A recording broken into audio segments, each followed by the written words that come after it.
everyone, I'm Mom Ann, and you are watching the Kai Dragon Gardening and Cooking channel. If you're new to the channel, please like, share, and subscribe. When we're all done, leave your comments below so my son Kai can answer them. He loves hearing from our friends.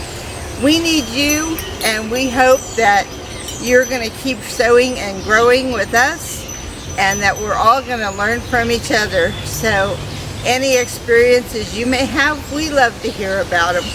And we have several generations of gardening. I've done gardening for years. My mom and my grandma all were avid gardeners. I grew up on a farm. We grew most of our food, and my son spent a lot of time out on the farm, with his grandparents. He learned a lot. He kind of dedicated his gardening hobby to his grandparents. All of his grandmas loved to plant flowers and other things, and so anyway, I hope you enjoy what we talk about, and I hope you get something from it, and I hope it's going to help you, and that you guys have a blessed and wonderful day. You guys are awesome. We enjoy you listening and watching us. And so anyway, today we're going to do something different. I'm going to talk about several different things. So anyway, without further ado, I'm gonna get behind the camera and do my thing. Today I'm taking you on a tour of the garden so you can see how it's changed. Of course, you're gonna notice this area is all covered up with shade cloth. Temperatures have been getting over 100 degrees, and it's just too hard on the plants. We've got a lot of stuff that is growing that is really small, and before it bolts and goes crazy and I lose it all, we had to cover it up. I have some beets growing in small planters that are long on the top shelf, and some garlic, and actually some radishes too, but they're not doing very good. The mint is doing wonderful now that it's covered up, and I will show you. These are the determinant tomato plants. And of course, the pollinators are having a rough time getting in there now. But once the temperature is not over 100 degrees, I'll uncover them again and kind of tack this back up so they can get there. I have some flowers planted in here too. Lots of different spices, lots of mint. I think there's more radishes down below, and a few more different types of beets. I have a pepper plant growing here that's got some flowers on it. Have some flowers and some lantania. Lantania brings in the pollinators and the butterflies. This side I've also had to cover up. We have a lime tree and a lemon tree that has some brand new growth since we've been feeding it, but the heat was just being too much for it, and you can tell where we planted radishes and some beets and stuff in these long planters, they're just, the heat has gotten to them and they're really not doing a whole lot. I don't know if I can get this to where you can see it, probably not, but you can see it on the other side, on the back side here where it's uncovered. So you can tell my dill plant has kind of turned brown from the heat. The stavia is not looking too good right now because of the heat. And I just put the shade cloth up the other day because, like I said, everything was just doing so bad. I've been trying to keep water in the trays for some of these plants, but it just evaporates out so quick that I have to keep redoing it. I have some flowers in here, and I had to cover them halfway up with shade cloths, because even it was too hard on them. And of course, my poor sunflowers, they don't look too good. So this used to be my little flower alley, and I did waste my time and plant some of the wildflower seeds. I won't bother doing that again. I think it had more weeds in the seeds than it was worth. But I love the morning glories, as you can probably tell, and lots of marigolds. They help keep the bugs away. They're great at pest control, so you'll see that I plant a lot of marigolds. My petunias, they don't look too bad. I had to pick off a lot of the spent flowers.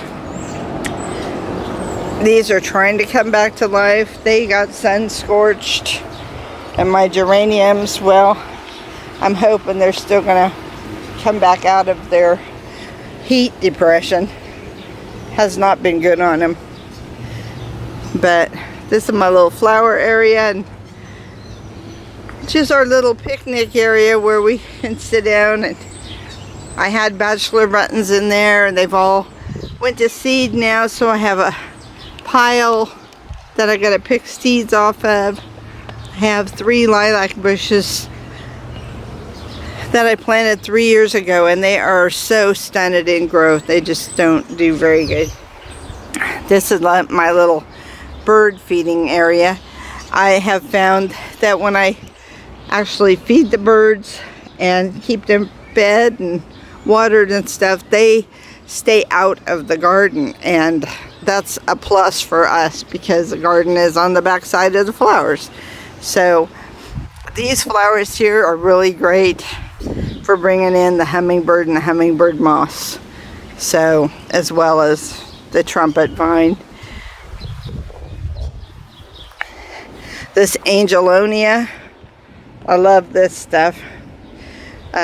Usually it blooms a lot more. It'll bloom a little more in the fall, but then let me see if I can find one of the, this is one of the seed pods, and when you cut those off, put them in the ground, and next year you'll have a lot more of the angelonia, and they come back up every year. There's my catmint. It's not blooming real good right now. Like I said, it likes the cooler weather. More sunflowers, and they're looking a little rough. It's been so hot and dry, and when you water it, just soaks it up. My little bushes that I have here, they're blooming, but once again, it's been hot, then the blooms fall off. And so my hibiscus plants, I have a red one and a white one. They were competing with each other there for a while, and they were both about the same size, but they're not looking too good now. There's some more of the trumpet vine, and I use it for a sunblock to protect part of the garden. And of course, the nasty bindweed, who everybody gets, and it's so hard to get rid of.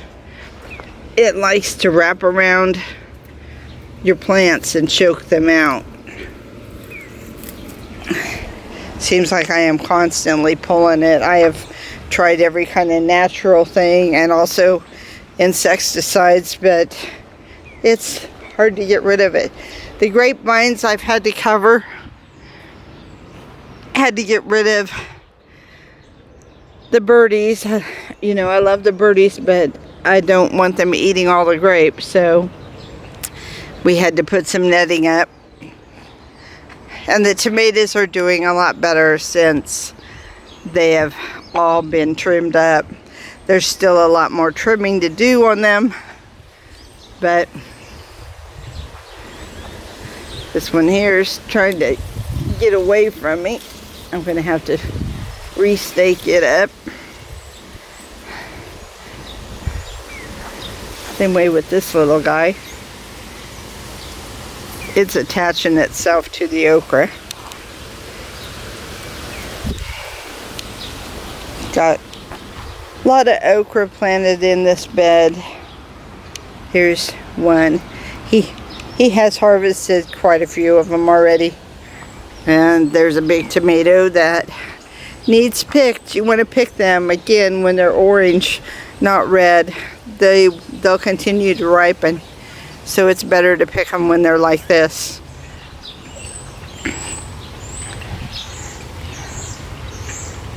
Just give it a little twist, or you can cut it.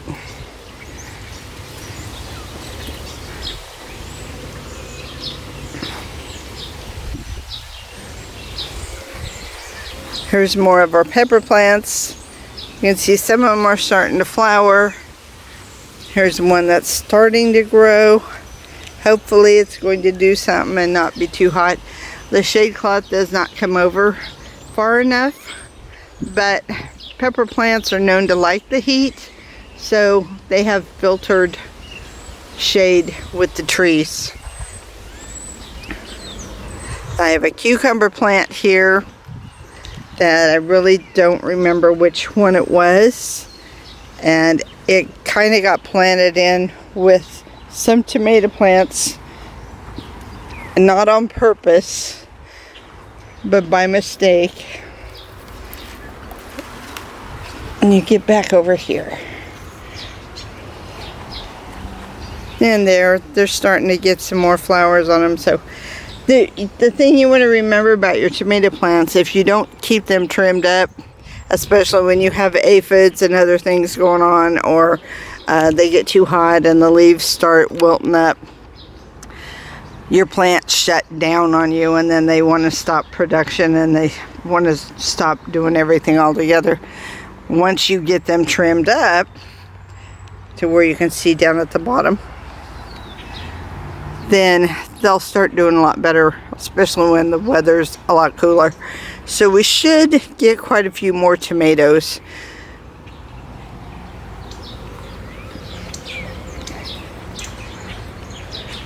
And then I have a few marigolds planted here and there. Also have some brassicas planted in this bed along with the peppers. And this is one of my little trellises that I made with just 3 poles. And as you can see, my spinach is 11 climbing up this pole. And the leaves, wow, they taste great. I'm going to have to harvest some more though, because you can tell the plant's getting really big. This is a different type of eggplant. It's a light purple. Got some more long beans growing back here. One of the plants died. I cut it off and now it's starting to come back. And then we have some more eggplant back here and another big row of beans here. They were supposed to be the bush type, but he planted the other type, so which is a good thing because they've been climbing up the wire here. And he harvested a bunch the other day. There's some more pepper plants. And of course we got a tomato plant that made its way in there. This is one of my little hacks I was telling you about.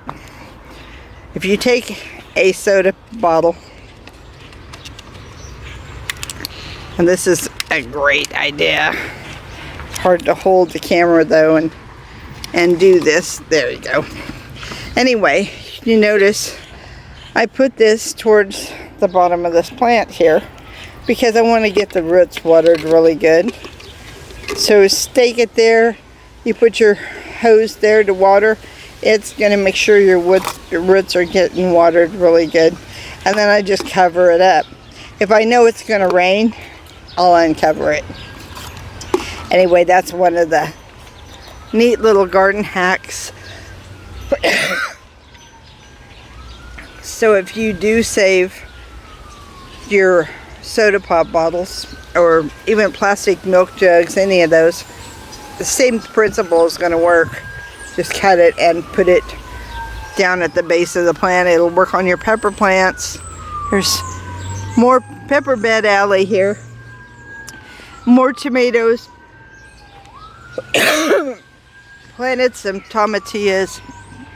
However, this is a new experience for me, and I really don't know what I'm doing with it because they grow so big and they fill up with air, and they have been falling off. So I need to read a little more about them. So if anybody knows anything about growing tomatillas, I have a whole lot of flowers on there and a whole lot of fruit started, but I can't get it to do what it's supposed to be doing.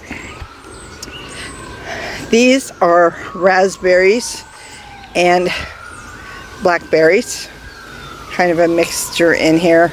I bought some plants on clearance, and I'm hoping that they're going to make it. They do have some new life, but I didn't want to trim them back because of the new life on them.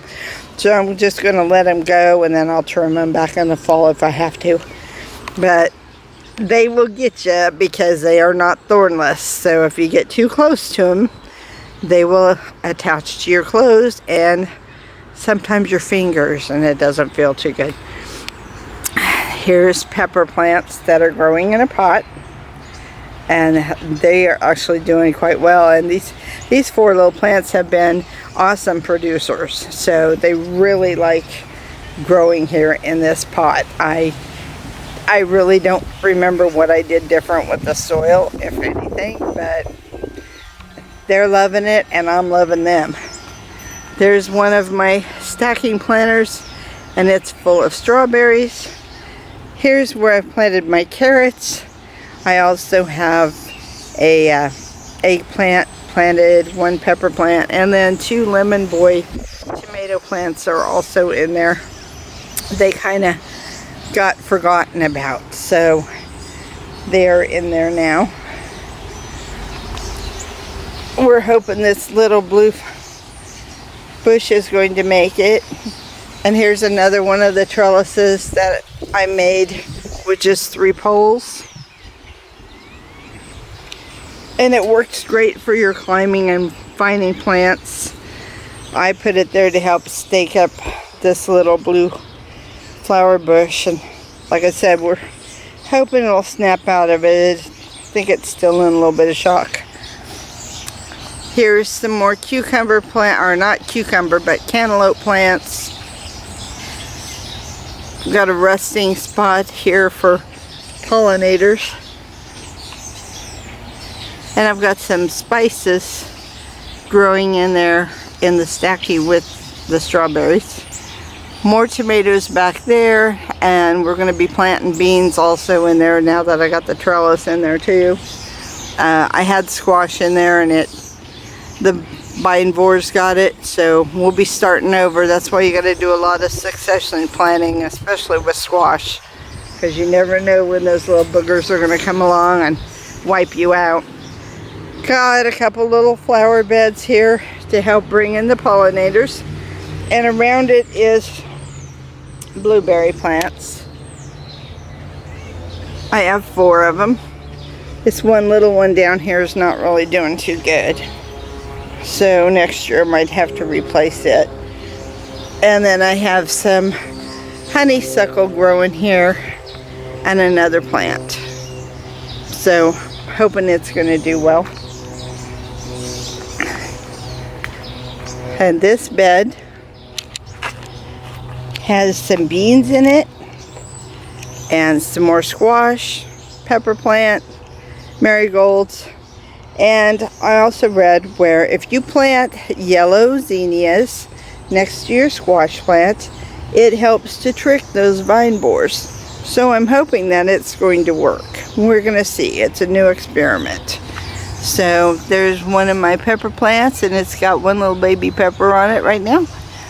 And the Roma tomatoes, it is hard to believe that when he planted those, he planted them from seeds.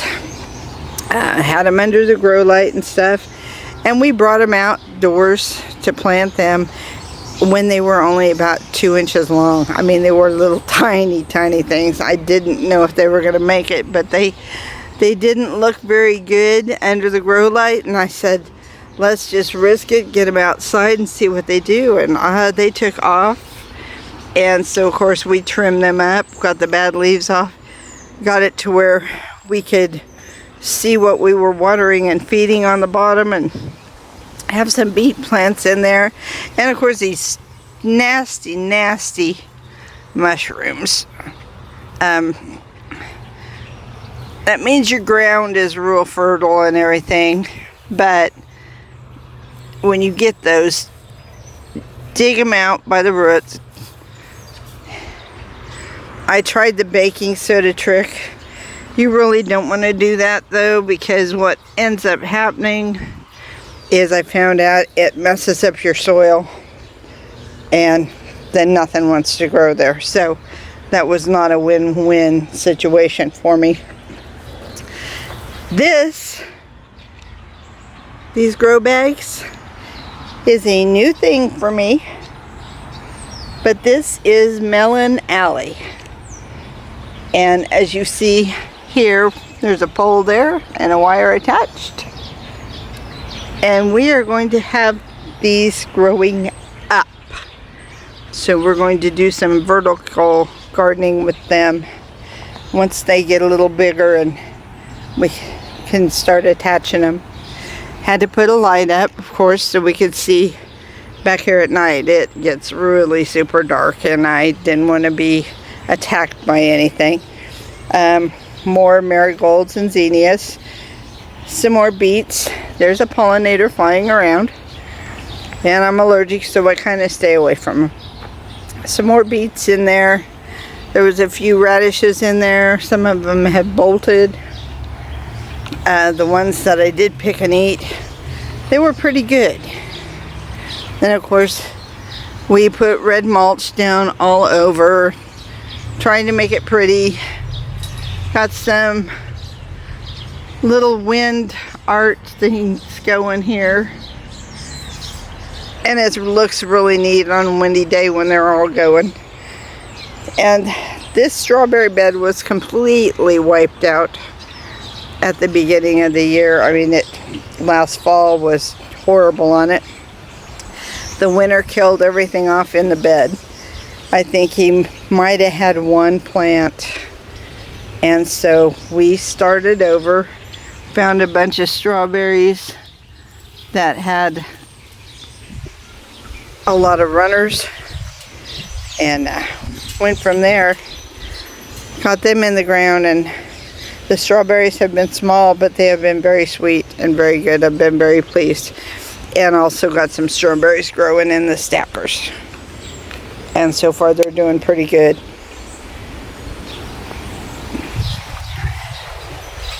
I've got another stacker set next to the other one, and I'm going to try getting some radishes going in that one. And some more tomato plants, like I said, that need to be trimmed up. That's this week's project. I'm going to get all the bad leaves trimmed off of them. And then I will take you over to this other part of the garden. The pear tree. There was a lot of pears on this thing. However, the squirrels and the 3 raccoons that I've written a story about, that I'll be telling about later, they visited and of course pretty much wiped out the pears, so we only got a few.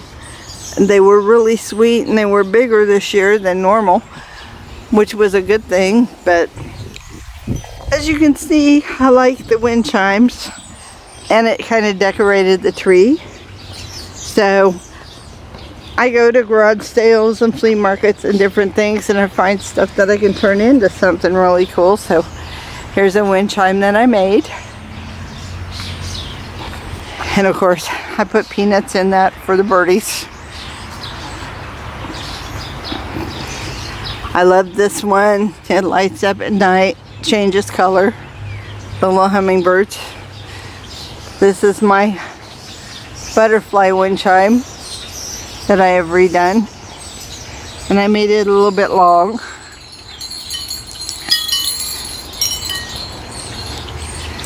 And then I have a cloud over here that I have done. And we have our little ladybug windsock and some butterflies that also change color at night. It's fun to come out here at night. And then we have a planter around the pear tree with flowers to help bring in the pollinators. And also a planter over there with some more flowers. Okay, this is a trellis that I made using PVC pipe and some fencing. And you know, it might not look like much, but it works. And it's kind of like a giant horseshoe. And actually ended up being cheaper for me to make that than it was for me to buy that. So there's a lot of ways you can get stuff to grow vertically and utilize your fencing. And we do a lot with the chicken wire fencing. It's not that expensive. So, and I have dachshunds, so I like to keep the doggies out. Anyway, I've got beans and peas that are growing here, and hopefully they're going to find their way to grow up this trellis. If they do well, I have some that are the yard long that I planted in here, and also the purple ones, and also some of the green beans. I have some more cantaloupe here. It never did very good from the very beginning when we planted it. I think the ground was just too dry and too hard, and it's going to have to be really worked over. But I planted some more beans and peas over in that little area, and this area here is going to be cucumber area. These are different cucumbers, and they are the type that I don't need to worry about pollination. So if they do well like they're supposed to, I should get quite a few cucumbers in about 60 days. So, and we'll talk about that a little bit more in another video. I just planted the Diamant yesterday in the little black planter. Anxious to see if they'll come up. I planted some Sweet Success in there. They did not come up, so I put some more seeds in and reworked the soil, and we'll see what's going to happen. I have a few tomato plants here. I've got a few tomatoes off of them, not a whole lot yet. Hopefully they're going to start doing better. And I've got some corn planted back here, but corn does take a lot of irrigation. And we've had a lot of little birdies and squirrels and other visitors. Like I said, we've had 3 raccoons, so they kind of wiped out some things. I got some potatoes planted back here, and hoping they're going to do okay. I've got one plant that may either be ready or it's just done. And this is my watermelon. I've got it trying to grow vertically.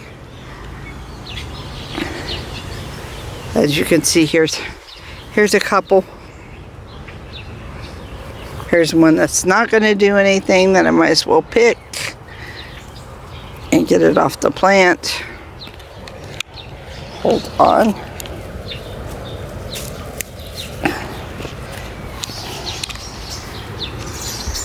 And I got one little cucumber growing. These poor cucumbers here, I was going to pull them, but then they started producing, so I'm going to leave them. But they were planted at the end of April, and so, you know, they've been here a while, and they're just not doing a whole lot. But there's a couple. There's one there and one there, so maybe they're still going to do something yet. And got a few tomatoes here. Like I said, I got radishes planted close to them, hoping that that's going to be a deterrent to keep those beetles and stuff away.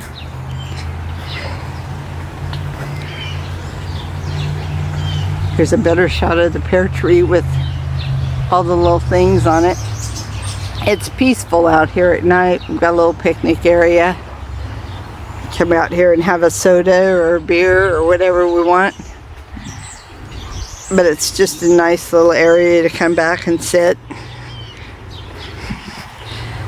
As you'll notice, there was a couple bags of dirt there and some containers there, and later I'm going to be doing a video showing you how to make a terrarium for your lettuce or spinaches or, you know, your leafy greens. So that should be fun. I think everybody should try it once. So that's pretty much the whole garden area.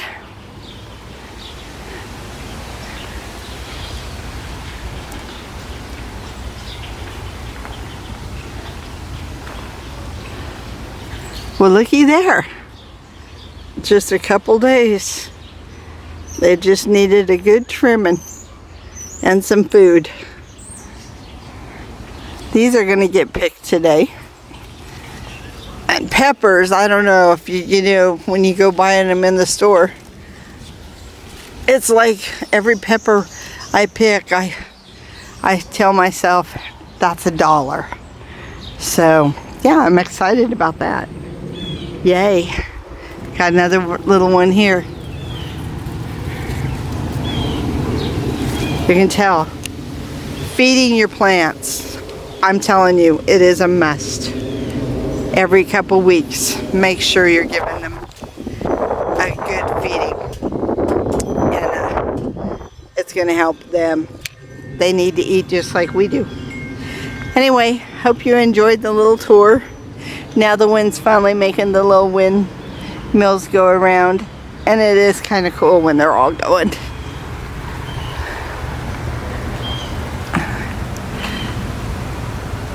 I bought a couple of them that they were made wrong, and it didn't matter what I did to them. WD-40, nothing worked. They don't move, like that little pink flower over in the corner. So I think the pipe was bent wrong on them to begin with. But anyway, it is what it is. They're cute. I like them. Hope you enjoyed the tour. Hope you enjoyed watching today, and hope you tell your friends about us. And we'll see you again on another garden show. Remember, Kai Dragon Gardening. It's like gardening is fire.